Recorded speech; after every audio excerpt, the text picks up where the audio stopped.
You're tuned into Buildher Media. We are all about economic empowerment, bringing you interviews from amazing women of color worldwide who defied the odds, beat statistics, and became successful founders, creators, and entrepreneurs. Be sure to follow us, subscribe, and hit the like button on all our social media. Go to buildher.co.uk, the ultimate online space for girls and women of Black origin. We are sisters moving forward.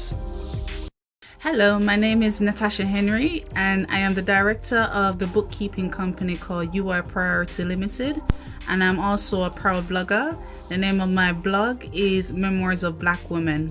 So with my bookkeeping company, I focus on providing several financial services such as payroll, year-end accounts, VAT returns, corporation tax, self-assessment tax returns. And as for my blogging platform, Memoirs of Black Women, it basically is an amalgamation of all these stories about Black women, what they've been through, but it's from the perspective of basically each one teach one. So it's not just talking about life experiences, is crafting it in such a way where there are true and deep life lessons that can carry us through to the next generation, so that we don't either make the same mistakes or we learn to forgive ourselves and heal from within. So why did I decide to crowdfund? So around the time that I finished my qualifications as a bookkeeper, I decided to then open my business, and I was already putting money into it, but I realized if I wanted to speed it up and add a bit of momentum, it might be worth me going down the same route of crowdfund. So around the time that I made that decision, it was almost coincidence. I came across Buildher, and I was just absolutely impressed. I was like, yes, this is exactly what I'd love to do, because not only was it a crowdfunding platform, but it was Black centric. So it was for Black women, it was owned by a Black woman, and it was about basically helping us to raise funds and plug in a gap in the market where it's been difficult for us to acquire these funds, simply because systemically it's not been easy to tap into those resources because they've just not been that readily available to us. So when I saw Buildher, I decided immediately, yes, this is, I don't know, divine timing. This is a sign. I wanted to crowdfund, and this came right along, so why not? And so I decided to use Buildher. So my crowdfund lasted for 30 days, 1 month. I started it late April, and it was completed by the 30th of May 2020 of this year. So my target was 7,000, and in the end I raised £590.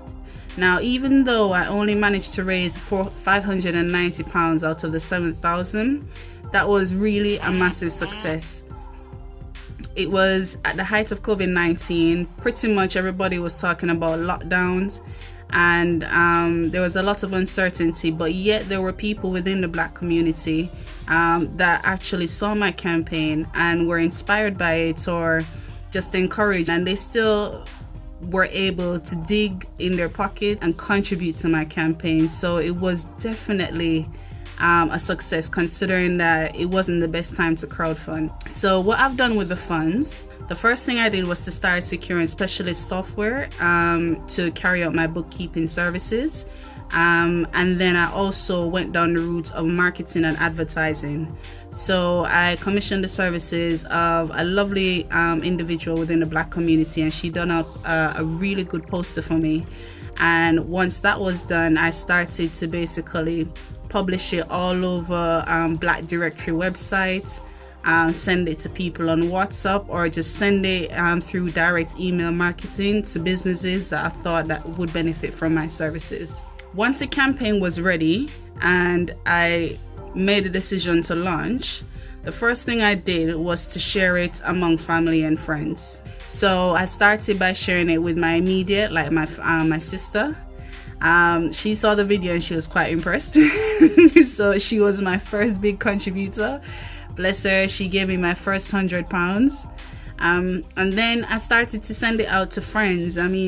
Friends that I hadn't spoken to in months. I was surprised at the outpouring of support, not only through words, but monetarily as well. So they gave what they could. If it was a tenner, if it was a £20, they contributed, So that's how I started to get a bit of money coming in dribs and drabs. Then I eventually slowly started to expand my network and branch out to the wider public. So that was through, for instance, my Instagram. So I have quite a few, not many, but I have some followers there. So I decided to just take my time and basically put the word out there that I'm crowdfunding.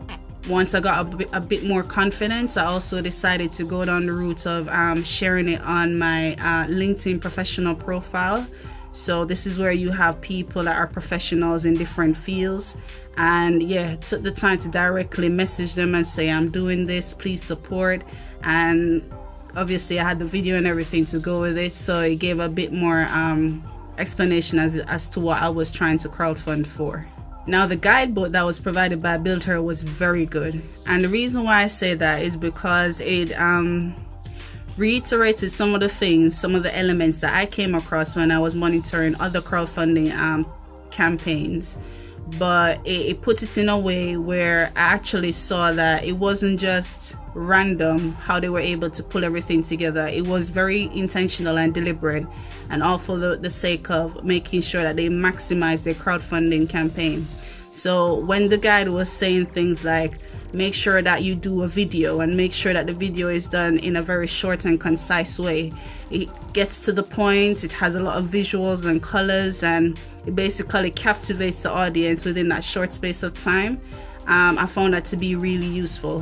So originally I started out with a video that was 20 minutes long and after a bit of editing, with the input of Buildher team telling me, no, we need to cut it down a bit more, focus more on the bits that are more salient, and really just hit home as to what it is you really want to do and cut out a lot of the fluff.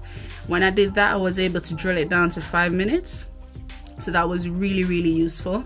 And there was also the suggestion that share it among your family and friends first before you go to the wider public, because it does inspire confidence when people that are not familiar with you or don't know you, they see your campaign and they already see that there's some interest based on the fact that there is some money already showing, which inspires more confidence and shows that actually if somebody is willing to give, probably this is something worth paying attention to. The other thing that they suggested was that you have a marketing strategy, and I believe that's very important.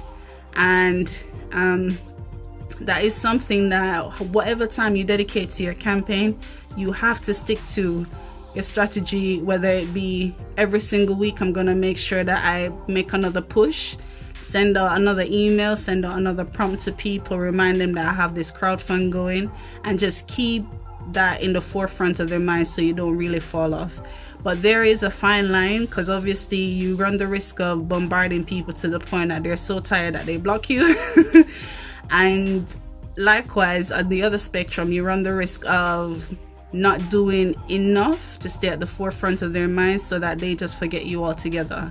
So it's always a balancing act. Once you formulate a strategy, it's always best to stick to it. So that was another good tip as well from the guidebook. So I basically did my rewards by focusing purely on what it is I was trying to crowdfund for. So on the bookkeeping front, I tried to appeal to those who are more interested in financial services by saying if they contributed at certain tiers, they would unlock certain rewards. So at the very minimum, if they contributed £10, for instance, they would get a personal thank you. If they contributed a bit more, they would unlock 20% discount on any one of my bookkeeping services. And if they contributed at the higher tier, they would unlock 30% discount on any of my bookkeeping services for an entire year. And they would also have the opportunity to have their business featured on my website. Now, from the blogging platform perspective, again, I started at the bottom saying if you contributed a minimum amount, that would be a personal thank you from me to you. And then if you contributed a bit higher, there's a possibility of you having your story featured on my blogging platform. And if you contributed at the highest end, you would basically have not only your story featured on my blogging platform, but you would also have a shout out from me as well on my blogging platform, as well as a possibility to be featured on my YouTube channel. So literally, I didn't have to think too far outside the box. I just literally applied a bit of creativity, looked at what I was crowdfunding for, and then maximized what it is was most appealing about both sides of it. So those were the rewards I offered. Throughout the campaign, every time somebody contributed, I would send them a personal thank you.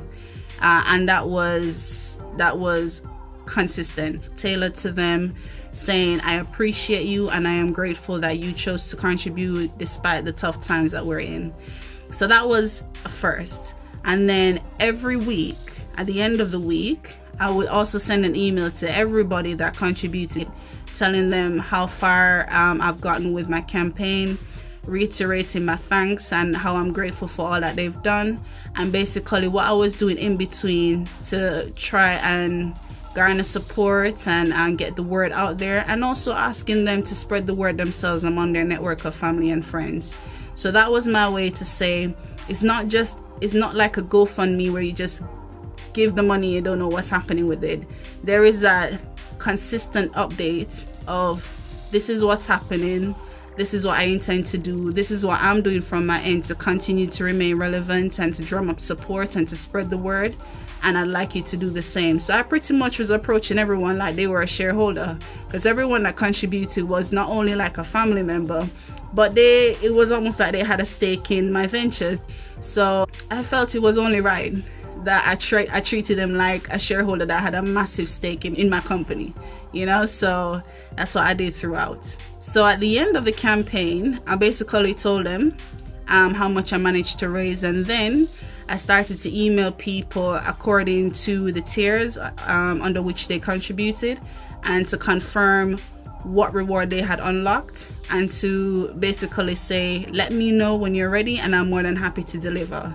So that was pretty much what was done. For those that contributed to the point where it merited me giving them a massive shout out on my blog, I gave them a massive shout out on my blog and copied all of them in and said, listen, this is what I've done, thank you so much, and as a follow-up to what your reward unlocked, this is my gift to you.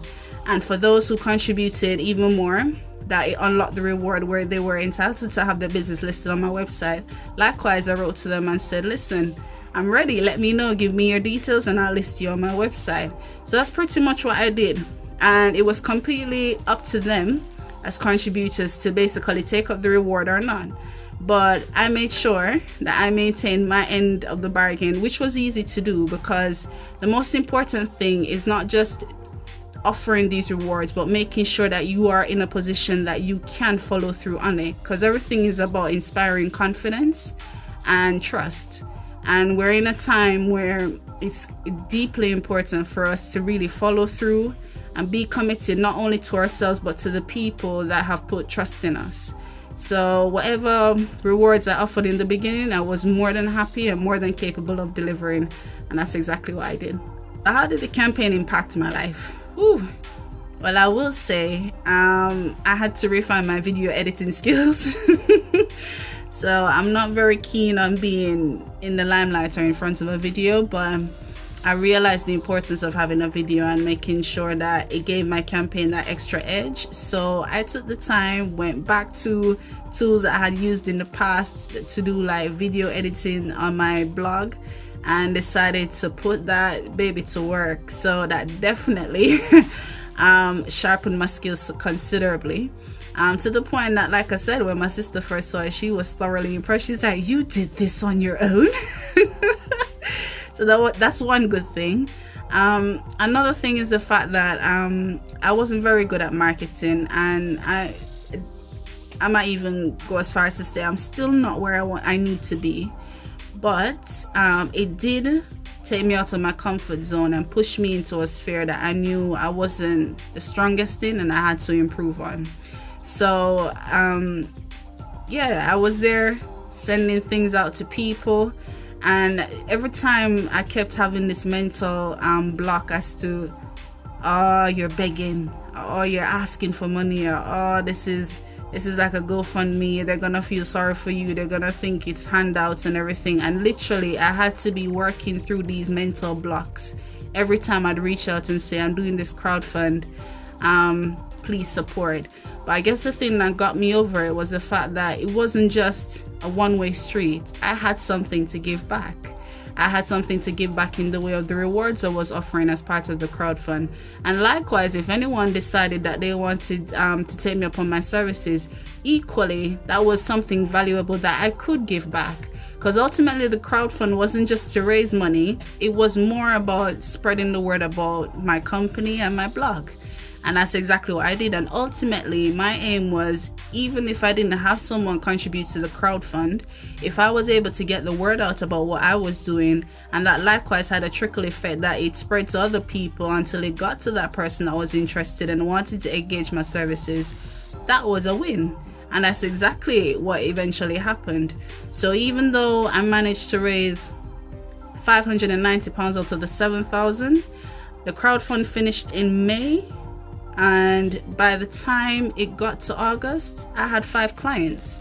So it was it was a resounding success as far as I'm concerned, you know? So for that, I am grateful to Damilola, the founder of Buildher, and the Buildher team. Really, I am. Thank you so much. As to the lives of other girls and women it's impacted, well, I will say that my client base is predominantly women, and I would like to think I've impacted their life insofar as helping them in areas that they feel most passionate about. And my bookkeeping clients, they're people that are passionate about their businesses. They don't just want someone that will do their accounts, do their tax return at the end of the year and have a hands-off approach and just take their pay and leave. They want value-added services. So when I engage with them, it's not just, oh, I need your figures now, I need to submit it to HMRC and leave me alone. It's more along the lines of, how are you? How is everything going? How can I help? So this is the level of engagement I've been able to have with them. And they're not just clients now, they are likewise like my contributors during the crowdfund. They're like family. And really, we have such a good rapport that it takes nothing for them to message me and say, hi, how are you? You know, so I think as a people, we need to move beyond this whole thing of just exchanging services for money and really put back the heart and humanity in our engagement with each other, because ultimately that's what's going to take us to the next level. And I'm here to be the change that I wish to see. So that's exactly what I've been doing. With regards to girls, I mean, I have my niece. I have my niece, and I remember I did a little thing where as part of my advertising marketing campaign, I decided to put my name out there in one of the Chamber of Commerce. So this one was based in Wellingborough, and ultimately what happened was that they did a small publication for me in one of their quarterly newsletters, which goes out to all the businesses within the borough. And I got the newsletter eventually in the post, and I saw the page that was dedicated to me and my business, and also the write-up they did based on the discussion I had. And my niece saw it, and she just turned 7 years old, and she was so impressed, and she was like, oh my god, auntie, you're famous. You're gonna be a millionaire. So she was so inspired, and she was like, oh my god, this is wonderful. I want to be in the papers like you. I want to be in publications as well. So, I mean, ultimately, I think what that's done is to basically inspire her to know that there is nothing that you can't do. And I mean, obviously she has her own fanciful ideas of what it all means when she saw me in that publication and in print. But it's wonderful to inspire someone that young and make them realize that actually I have someone nearest to me, nearest and dearest to my heart, and they're doing well. So I know that when the time is right, I can do the same, you know? So that was pretty much quite encouraging for her, and likewise for me.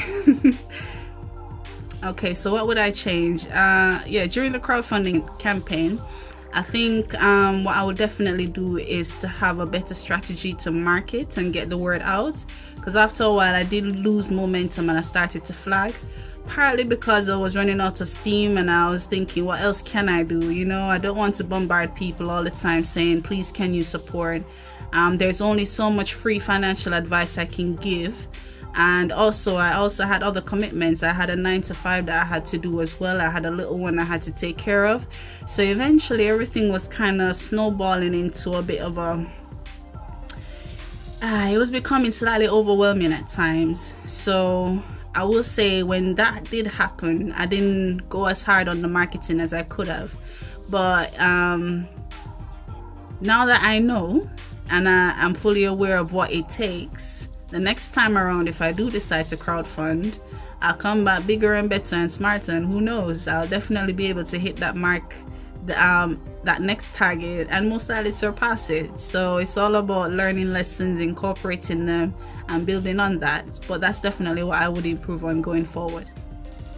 When I came across Buildher, apart from the fact that I was impressed that it was dedicated to Black women and making sure that we could access funds that wasn't otherwise available to us just in general.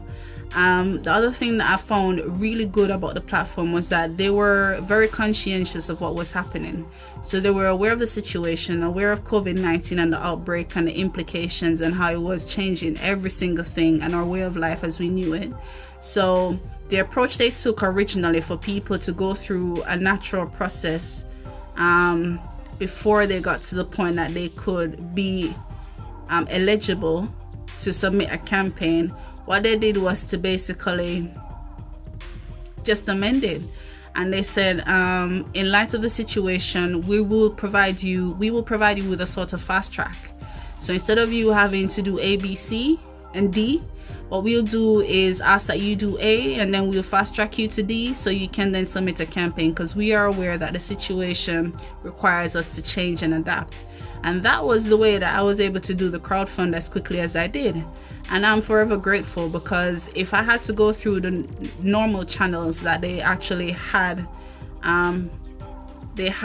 provided in the first place, it would have taken me probably some weeks to a couple months before I would be eligible to do my campaign. So that was very good, and I found that really encouraging. And like I said, once I was fast-tracked to do my campaign, I got the guidebook, I got the continuous support. Every time I submitted something, they were like, go back to the drawing board, improve on XYZ. There was a sort of vetting and me editing and vetting and me readapting and editing. So it was back and forth until it was at an acceptable standard for them to say, yeah, it's good enough. It's up to you now. Tell us when you're ready to launch. And that's what we did. So Buildher, what I find about Buildher that is really encouraging is that as much as they are quite new, and I would consider niche as well, because it's not just a crowdfunding platform, it's a crowdfunding platform for Black people, and specifically it's a crowdfunding platform for Black women. So apart from the fact that that makes it niche and different, what I also find wonderful about it is that they're open to feedback. So at the end of the campaign, at some point, the founder, Damilola, did reach out to me, and she asked me, what were the things that we could have improved on? What were the problems? What would you suggest that we do to remedy these problems? And I found that an absolutely beautiful approach. The fact that Damilola, doing such a beautiful platform, still had enough humility to realize that there was more to be done. There were areas for improvement, and not only that, she is willing to open up and understand what exactly could be changed and improved.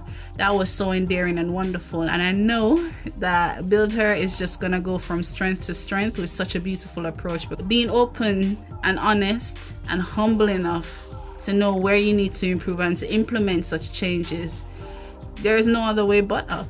So kudos to Buildher, and I'm proud to say that even some of the suggestions I made, it's already been incorporated.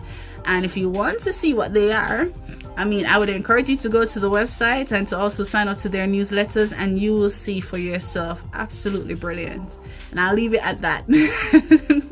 So for those that are not keen on crowdfunding, I would first like to say that you kind of have to divorce crowdfunding from GoFundMes. They are similar in the sense that it is in many respects petitioning the public, family, friends, well-wishers, everyone to contribute money.